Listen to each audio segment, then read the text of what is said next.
So at the age of 17, honestly, I thought I'd either be dead or I'd be go back to their car. And I'm not like crazy street smart. So I turned to go back to my car, and I don't know if it was a bat, a fist, a headbutt, whatever, but I got struck, and I literally hit the ground. Okay, so Holy moly. yeah, so I Yeah. literally hit the ground, got struck. They ran off, and then I stood up, and like today I realized it was a concussion. Okay, but like back then, adrenaline's pumping. I park the car. I go inside. My mom looks at me. She's like, Oberbrunner. Think of it as Oberbrunner. Oberbrunner. Yep. Think of it as runner with a B. Oh, Obenbrunner. Oberbrunner. Or you can just say Kary, and I'll whatever. But Oberbrunner. Dr. KO. Dr. Is Ko. that I one love good? it. I love Okay, it. there That's we go. good. That's good. Welcome back to the journal, chapter 3. Today I'm joined by Dr. KO. I would love to start us off if you just gave us a little snippet Yeah. of who you are, business Perfect. owner, all of that, and Yeah. just tell us about the many hats that you wear, and then Yeah. we'll No dive problem. deeper. No problem. So, first of all, I'll start at the top. Child of God. All There we go. right. And been a Christian most of my life. Mm. And secondly, husband of almost 25 years. I got married in the year 2000. So if I'm ever Okay. like, ooh, what's my anniversary? I just go, oh, 2024, 24 years. That's handy. That's That's pretty really cool. That's handy. pretty cool. And father of three. So I got one son at Cedarville, Mm. and he's kind of under the radar because I'm not supposed to acknowledge him. Yep, yep. So, and then daughter coming to Cedarville next year, and then another daughter. So 3 kids. Okay. Yep. Okay. And I run 2 businesses, Igniting Souls, which is a publishing agency, and then Instant IP, which I would consider more of a startup related to blockchain technology and protecting intellectual property. Okay, perfect. Yeah. So those are many things. So And that's not even Cedarville. I was gonna say, Yeah, and then you're a professor here. then as of the last year and 2 months, the Barry Chair of Entrepreneurship. So I think we're in like the Barry whatever, Hmm. meeting room, and it's a awesome family who contributed to Cedarville. And as a result, it kind of funds my position, and my position is to help people like you and other students believe in entrepreneurship. So we say that entrepreneurship is a minor is a mindset, not a minor, Hmm. because we want everybody to think about entrepreneurship. 100% agree. I feel like it's also a heart posture on Yeah, top of everything. Like that's cool. your heart has to be behind it in order for anything to take forward Yeah, steps, at least in entrepreneurship. yeah, But so that's many, many hats. Let's rewind 10, 20, 30 yeah. years. Would you, young you, believe you would be sitting here today with all these things going on around you? Wow. I didn't know what I would be doing, but this gets into my story. So Hmm. if you literally say 30 years ago, so 30 years ago I was 17. Okay? So that tells you I'm 47. I think I'm not great at math, but so at the age of 17, honestly, I thought I'd either be dead or I'd be I didn't know how, but I wanted my life to really count. Mm. Okay? So, and you might say, dead, what are you talking about, man? I was like done with life at a young age. And I know that sounds really dark and pessimistic and stuff. Today, I don't feel that way at all. But I just feel like God and we didn't have a great relationship Mm. early on. And it doesn't come down to like anything other than me not liking that a God could exist who not only allows pain, but like causes pain. Mm. You know what I'm saying? Oh, And yes. so rather than me be like, sweet, I'll just reconcile that. I think from a young age, I struggled with stuttering, struggled with depression, struggled with self-injury. And I was one of these people who thought really deep. Mm. And a lot of philosophy people, they just give up, man.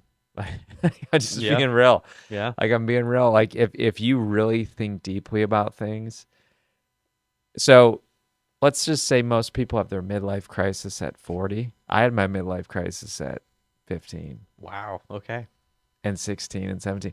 And rather than be like, okay, let's just do drugs, alcohol, and sex, I was like, let's just check out. Like, you know? So it was a real battle. It's a real Mm. battle to like make it through.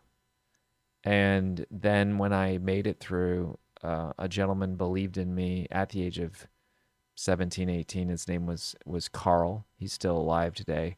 But he essentially gave me the gift of belief and the gift that God, he literally wrote me a letter.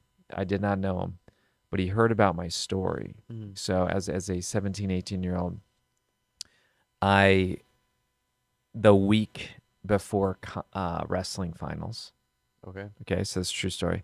Week before wrestling finals, senior year, everything I had in me, loved wrestling. Um, Someone started following me. I lived in a tough neighborhood in Wisconsin it's called Waukesha. It was a tough neighborhood, and somebody's just started following me, and I'm like, I didn't really care. So I pulled into my alley to like back up the car and go into the house, and they blocked me in, Mm. and two guys got out of the vehicle, started cussing at me. I got out of the car. Because honestly, like, I don't know, dude. I'm not saying I'm like all that, but I was wrestling my whole life, so I wasn't really afraid. Yeah. Yeah. Yeah. So they confront me. What are you staring at? We saw you staring at us back there. You didn't pull ahead at a four-way stop, blah, blah, blah. And they're like, just don't do it again or whatever. And then they turned to go back to their car. And I'm not like crazy street smart. So I turned to go back to my car, and I don't know if it was a bat, a fist, a headbutt, whatever, but I got struck, and I Mm. and I and I literally hit the ground. Okay, Holy moly. yeah, so I Yeah. literally hit the ground, got struck. They ran off, and then I stood up, and like today I realized it was a concussion. Okay, but like back then, adrenaline's pumping. I park the car. I go inside. My mom looks at me. She's like, "Oh my gosh!" My mom freaks out. My mom freaks out. She calls 911, Yeah. and Mama's love. Mama's love. yeah, and she's like, "My son's been jumped in the alley," um, you know, and the police came over. Whatever. They tried to like have me identify people. Blah blah blah. Did nothing happen, but I had to drop out of wrestling because of the concussion. Wow. So my life of what I was dreaming of was like one day you're headed to finals, final tournament of your senior year, you're captain of the team, you think, and the next day you're sitting on the bench. Then just to go like three strikes in a row, boom, boom, boom. Fine. Wrestling season ends. Go out for the play because my friends are in the play. Okay. Okay. I mean, I wasn't an actor, but Yeah. whatever. Went out for the play. Everything's fine. And I start having one play practice. I start thinking about, oh my gosh, all my stuttering demons came back. Okay. And so like it's my turn for the line, and I stand up to get my line, and I can't get the words out. And everyone thinks I'm joking because like I have my lines down cold, Right. and they all start laughing at me. And I run off the stage, and I say and I quit the play, and I tell God I'm never going to speak publicly again. Okay? Right. So that's strike 2. 2 weeks later, I'm a poor kid, don't have a car. All my monetary possession is in my mountain bike, Trek mountain bike. It sounds cheesy, but I had a girlfriend, and so like I can't go drive to her house, so I biked over. So I biked over, hung out with her family. She lived in a nice neighborhood, bikes in the garage. And I swear, dude, like before I even went out, I thought, oh my gosh, my bike's stolen. I had the thought and I opened up and my bike was stolen. My That's bike was so stolen. Isn't sad. that crazy? That's So wild. it's like quit the wrestling team, concussion, get jumped in the alley. That was the rumor at my small Christian school. The captain of the wrestling team got jumped in the alley, got my butt kicked on stage, ran off the stage crying, and then had my bike stolen. And her dad had to drive me home and never found it. So Carl, a guy who worked with his wife Joanne worked with my mom, Okay. and my mom is such a talker. So she told all the woes of her son. That's so funny. And Carl, who I don't even know, never even met, wrote a letter and said, "This has never happened before. I heard your story. I'm including $500 in this letter. God told me he cannot afford to have you discouraged. He needs you on his team and he's going to use you in incredible ways." Hmm. And that was mailed to me. It was actually handed to me by my dad after school one day. He's like, here's a letter." I'm like, "What is this?" I don't even know who Carl is. Dude was in his 60s. Here I am 17, 18, and changed my life. Mm. Changed my life because I thought, you know what? Here's a guy who's giving me the gift of belief. God hasn't forgotten me, maybe. I don't know, $500. I was pretty pumped about that. And just to close the loop, um, he became the best man at my wedding. So I had So all full my young circle. guys and then the best man at my wedding, 5 years later. And to this day, like I literally called him 3 months ago. Mm. Like we still talk. And so I just tell that story to say, you never know when someone needs the gift of belief. Mm. 100%. Yeah. 100%. Looking back at that time, are you able to see that the Lord was taking those things from your life with a purpose, Oh yeah. or are they still unanswered? Oh no. I know there's a quote by I think it's Tozier, A.W. Tozier, who said, before God can use a man greatly, he must wound him deeply. Mm. And my whole story in life, I mean, I don't know if people know this, but I applied at Cedarville in 2005. Okay. I have a framed rejection letter in my office. That's funny. That's really It funny. is because I knew 4 years into the pastorate, I was like, yeah, it's not like I didn't like being a pastor, but it was, now that I'm an entrepreneur, I realized it was way too slow, way too safe, way too chill. Mm. Like, you know me, Mm. I'm pretty, like, let's go, man, like high risk, high reward. But I didn't know that back then. So I thought I'm going to apply at Cedarville. It's different. It's cool. Professors made an impact in my life at Grace College, Dr. Plaster in particular, but lots of people. Anyway, I apply at Cedarville and they reject me. So, so my whole life, I mean, I thought I was going to marry this one young lady. And that's why I went to Grace College. I followed her to Grace College. Okay. 3 days after I started, she dumped me. So like this has been the story of my life. Yeah. Story of my life is dream, boom, dream, boom.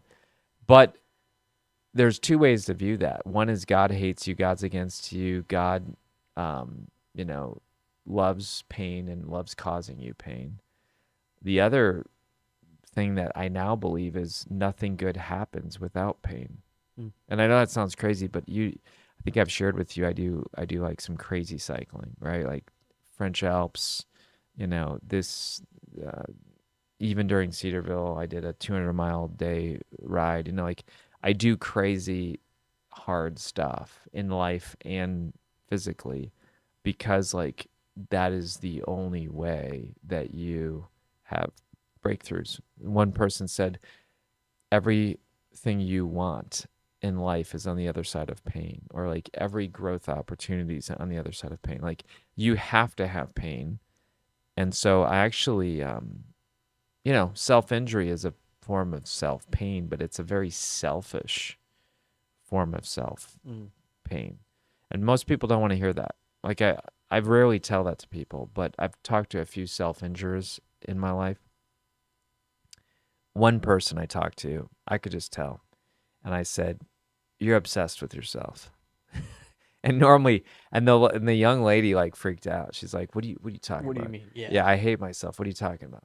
And I said, "Look, pride is a fixation on yourself for how good you are. Self-hatred is a fixation on yourself for how bad you are. But the object is still the same, yourself." Mm. And so Satan will try to beat you down by getting you so focused. Like I meet people all the time. "Well, I don't know what my motives are, and I don't know if, I'm being prideful, and maybe I shouldn't step out and do something big for God." And you know what? I think that's Satan's trick too. Satan's trick is to get you arrogant, or Satan's trick is to get you so self-deprecating that you don't think God can do anything in you, and neither one's good. Mm. Yeah. I feel like also from the lens of Christianity, it's like going back how you can view just how the Lord is and like with pain and Mm, taking stuff away.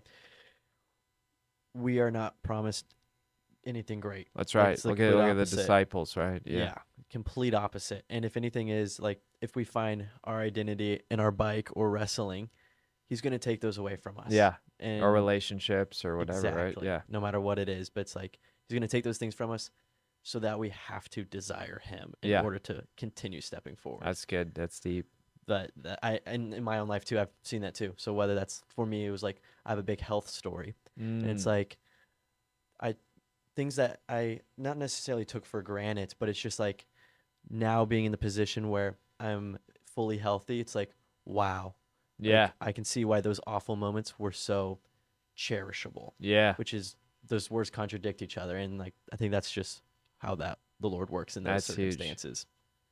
It's But deep, man. And but mm, see, for you to learn that at your age, you know, like I remember going to whatever, a few parties in my late teen years, and I was so bored, and I thought this is so lame. And I never like drank or did drugs or anything, but I thought I could see how pointless it was, mm, or just hooking up with somebody or this type of thing. So my thought was like from a very young age, I saw the shallowness of all the normal things that people are swept away with.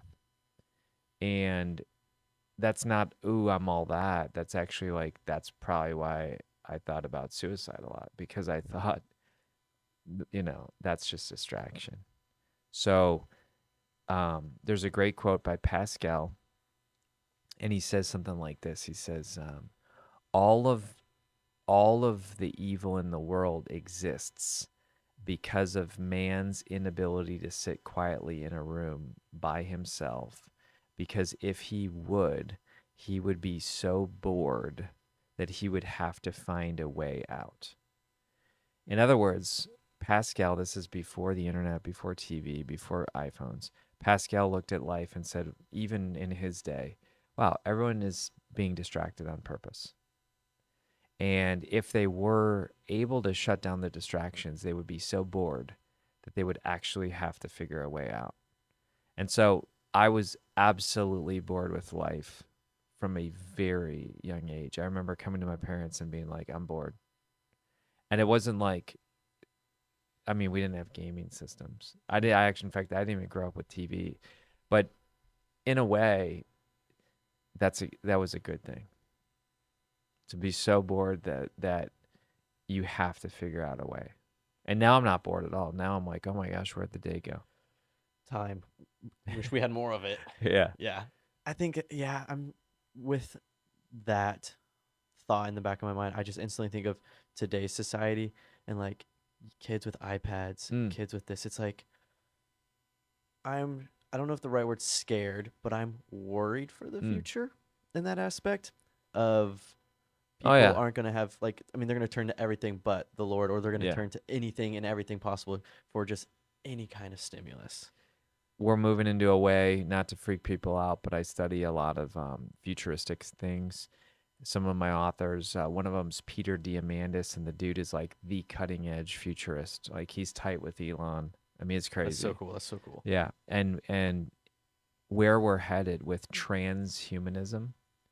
I mean, there's memes right now going on that it's saying like by 2028, um, there'll be more people having sex with robots than humans. Like, it's crazy.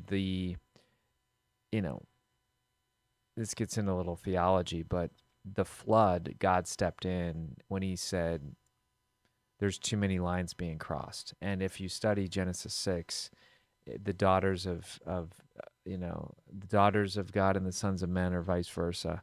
But a lot of people believe it was the angels crossing the threshold into humans and having, the Nephilim. And I'm not there's a theology department here, but the point is this: they crossed the lines, Mm. and there's several times in Scripture where they crossed the line. Tower of Babel, uh, Tree of Life, post sin, cherubim guarding the garden with a sword so that they wouldn't eat of the tree of life in their fallen state.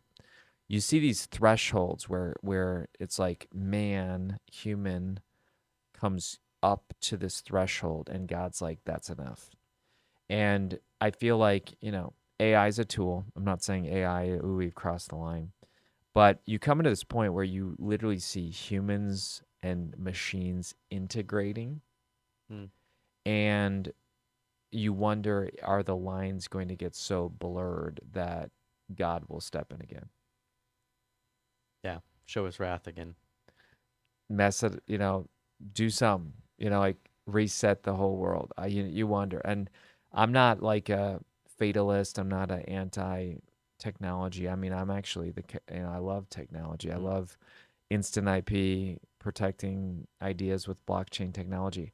Like, I love future stuff, but I do think that when you can cut off your legs and you can then run a 1 minute mile, and when you can squat 5,000 pounds because you have an exoskeleton, like pragmatically speaking, why not? Like, you're wearing glasses, you know, there used to be this belief, it's actually proven to be untrue, but there used to be this belief that we can't put lightning rods on barns because lightning rods on barns are a technological interruption of God wants to strike a barn with, like, you get what I'm saying? Like, Yeah. there's been this misbelief throughout the ages, among some Christians, like, whoa, we can't have technology. Mm. But yet I see a lot of hypocrisy because the same people who say that have watches, they have glasses, they have pacemakers, they have contacts. So they're using technology. Well, where is the line? Yeah. You know what I'm saying? Where is Yeah. the line where we actually cross the line and say, now I'm actually augmenting my body so significantly that I'm no longer human. Yeah. I wish we knew where that line was. You know what Yeah. I mean? Like, Yeah. okay, let's not go there. Yeah. But obviously we're human and someone would. Yeah. Exactly. Oh. So I know this is a great podcast called The Journal. And I know we got a few minutes left, but I mean we've gone a lot of places. We've Mm. gone into transhumanism, we've gone into depression, Everything. self-injury. Yeah. Well, let's Yeah. dive into a little bit. You've mentioned author Yeah. and the word IP. I love if you dove into what is an author to you Yeah. and how do you use authors, and then explain IP. That's Yeah. not a lot Intellectual of people. property. Yeah, Yeah. Yeah. explain those if you don't mind. So I love IP. Most people think they don't have any intellectual property, but the reality is that IP is everywhere. So I'm looking at a microphone. This whole microphone is intellectual property. We have certain things are patented. Certain things can work because of trademarking, and you know, we live in a world today where in 1975, the S&P 500, the 500 most valuable brands in the US, 17% of the S&P 500 was intellectual property.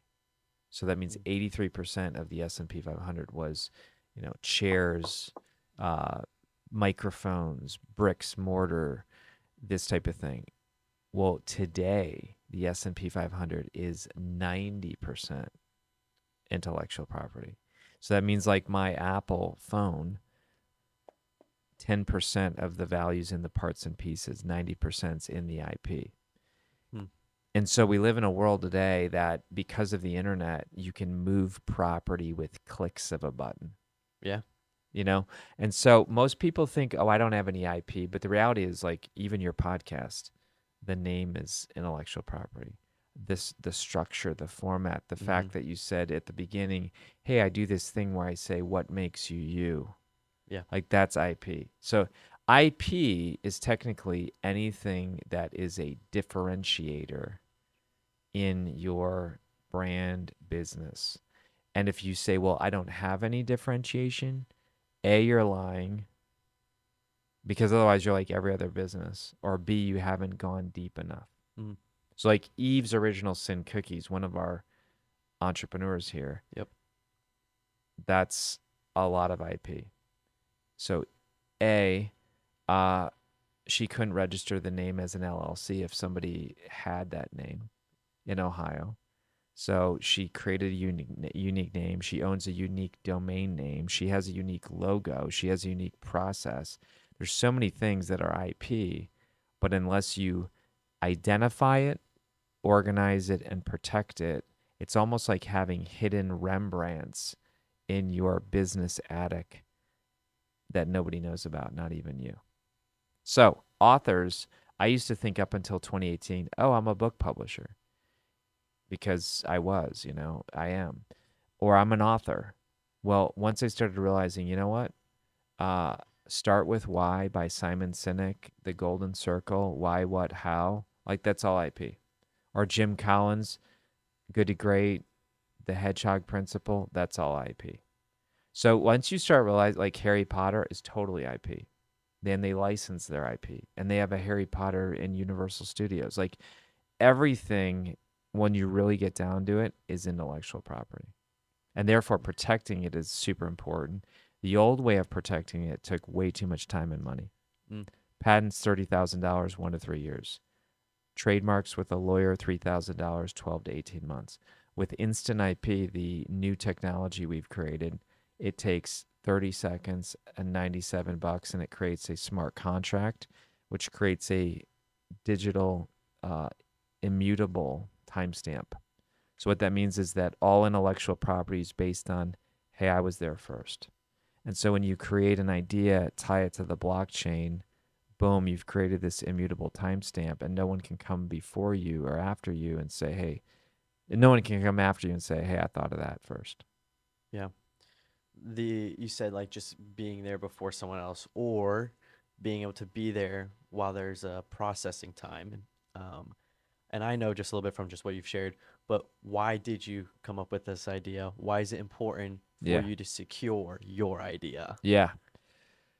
I mean, I had somebody steal my AP 14 years ago and 14 days ago, meaning, it's probably about 21 days now, but somebody literally, as I was finishing our book, Katie and I, that's my co-author, I Googled abracadabra blockchain because that's used in my TEDx talk, because I was going to cite my TEDx talk in the book. And I'm like, I started reading the article and I said, oh my gosh, what the heck? This is my TEDx talk. Who wrote this?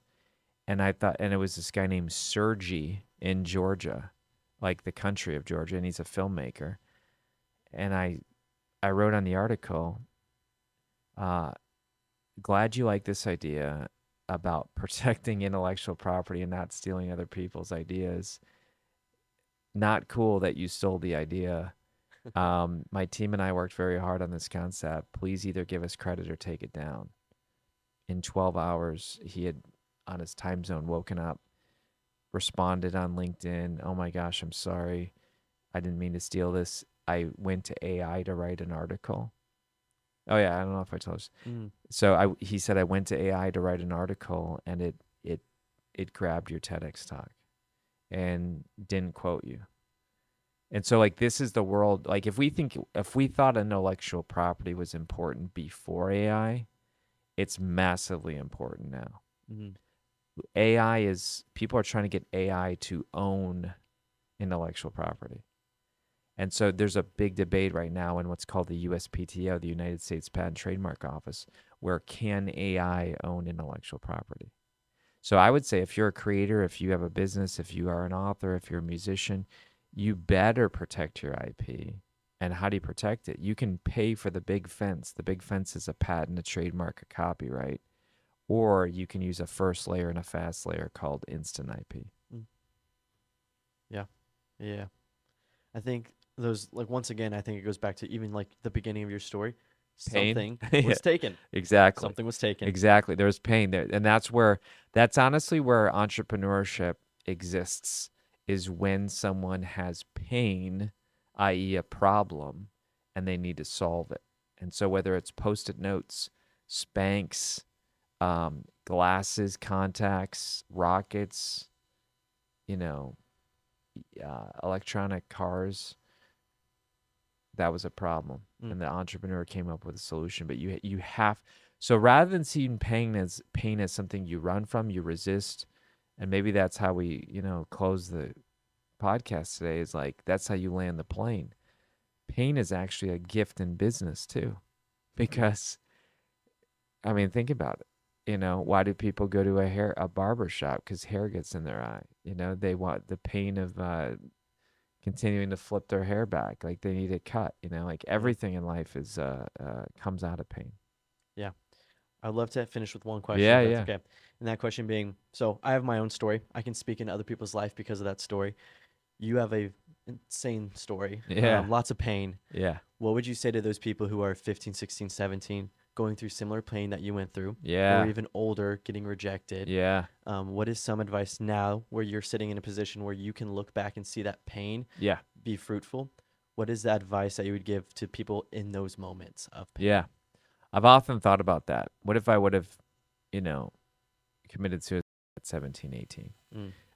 I don't think God would have kept me out of heaven because it's not based on my works. I think Jesus Christ's sacrifice on the cross covers even a sin of suicide. And I know there's historical churches that say, "Oh, that's the one sin that you can't do." Well, it says in John 10, no one can snatch you out of his hand, not even you. You can't jump out.